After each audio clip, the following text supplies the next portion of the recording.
Hello guys, welcome to my channel.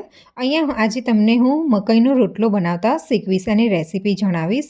પહેલાં તમારે મકાઈનો લોટ લેવાનો છે, એમાં મીઠું નાખવાનું છે અને પાણી વેડવાનું છે. અહીંયા મેં પાણી થોડું વધારે વેડ્યું છે કેમ કે મકાઈનો લોટ થોડો ઢીલો બાંધવાનો છે.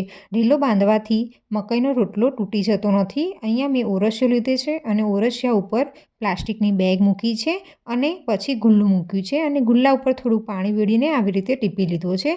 તમે એક હાથે પણ ટીપી શકો છો અને બે હાથે પણ ટીપી શકો છો. પછી હાથ ઉપર લઈને એને કલાડામાં નાખવાનો છે અને આવી રીતે પછી શેકવાનું છે અને ગેસની ફ્લેમ ઓલવેઝ હાઈ રાખવાની છે. એક સાઈડ રોટલો ચડી ગયો છે, હવે બીજી સાઈડ શેકાય છે. આવી રીતે રોટલો શેકી લેવાનો છે. ગાઈઝ, અહીંયા મેં 2 રોટલા બનાવ્યા છે ટોટલ અને રોટલો હંમેશા પાતળો બનાવવાનો જેથી ખાવાની મજા આવે. અને આ પીળી મકાઈનો જે રોટલો છે એ ખાવામાં ખૂબ જ મીઠું લાગે છે.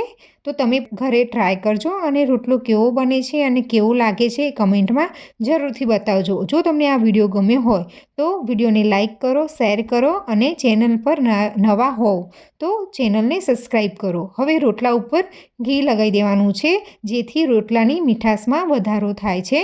તો અહીંયા આપણો રોટલો તૈયાર છે. હવે આ રોટલાને આપણે લીલી ડુંગળીની કઢી સાથે એન્જોય કરશું. Thanks for watching.